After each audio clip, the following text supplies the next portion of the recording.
ಅನುಮಾನ ಕೊಟ್ಟಾರ. ಸರಿ, ಸುಪ್ರೀಂ ಕೋರ್ಟ್ ಕೊಟ್ಟ ಮೇಲೆ ನಾವು ಅದಕ್ಕೇನು ಕಮೆಂಟ್ ಮಾಡಕ್ ಆಗಲ್ಲ. ಅದನ್ನ ಗೌರವಿಸಬೇಕು, ನಮ್ಮ ಕರ್ತವ್ಯ, ನಮ್ಮ ಧರ್ಮ. ಹೀಗಾಗಿ ಅದ್ರ ಬಗ್ಗೆ ನಾನೇನ್ ಮಾತಾಡಕ್ ಇಷ್ಟಪಡಂಗಿಲ್ಲ.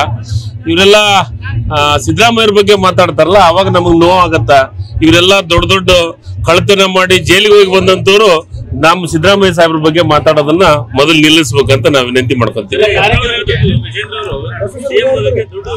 ಸರಿ, ಹಿಂದಿನ ಸರ್ಕಾರದೊಳಗೂ ಬೊಮ್ಮಾಯರಾಗಬೇಕಂತಂದ್ರ ಕನಿಷ್ಠ 2,000 ಕೋಟಿ ವ್ಯವಹಾರ ಆದ ಮೇಲೆ ಮುಖ್ಯಮಂತ್ರಿ ಆಗ್ಯಾರಂತ ಹಿಂದಿನೂ ಹೇಳಿದ್ರು.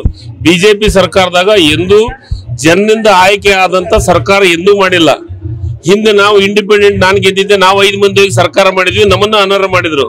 ಅದಾದ್ಮೇಲೆ ಆಪರೇಷನ್ ಕಮಲ ಮಾಡಿ ಮತ್ತೆ ಸರ್ಕಾರ ಮಾಡಿದ್ರು. ಸರ್ಕಾರ ಮಾಡಿ ಅವ್ಯವಹಾರ ಏನ್ ಮಾಡ್ಬೇಕಾಗೈತಿ ಎಲ್ಲ ಮಾಡಿ ಈಗ ಮನೆಗೆ ಕಳಿಸ್ಯಾರ ಈ ರಾಜ್ಯದ ಜನರು. ಇನ್ನೂ ಸಮಾಧಾನ ಕುಂದ್ರಂತ ಆಗ್ತಾ ಇಲ್ಲ ಅವ್ರಿಗೆ. ಸುಮ್ಮನೆ ಸಿದ್ದರಾಮಯ್ಯ ಸಾಹೇಬ್ರ ಬಗ್ಗೆ ಇಲ್ಲ ಸಲ್ಲದ ಆರೋಪವನ್ನು ಮಾಡುವಂತ ಕೆಲಸ. ಮೂಡಾದ ಬಗ್ಗೆ ಮಾತಾಡ್ತಾರೆ. ಮೂಡಾದ ಬಗ್ಗೆ ಮೂಡಾದ ಅವ್ರ ಹಂಚಿಕೆ ಆದತ್ನಾಗ ಮುಖ್ಯಮಂತ್ರಿಗಳೇ ಇದ್ದಿದ್ದಿಲ್ಲ, ಅಧಿಕಾರದಾಗ ಇದ್ದಿದ್ದಿಲ್ಲ, ಅವ್ರ ಕಡಿತಕ್ಕೂ ಸೈನ್ ಮಾಡಿಲ್ಲ. ಕೋರ್ಟ್ ಹೇಳಿದಕ್ಕೆ ನಾವು ಗೌರವಿಸ್ತೀವಿ. ಅದಕ್ಕೆ ತನಿಖೆ ಆಗ್ಲಿ, ತನಿಖೆ ಆದ್ಮೇಲೆ ಏನ್ ಶಿಕ್ಷೆ ಆಗತ್ರು ನಾವು ಕೋರ್ಟ್ ಅನ್ನ ಗೌರವಿಸೋದು ನಮ್ಮ ಕರ್ತವ್ಯ, ನಮ್ಮ ಧರ್ಮ.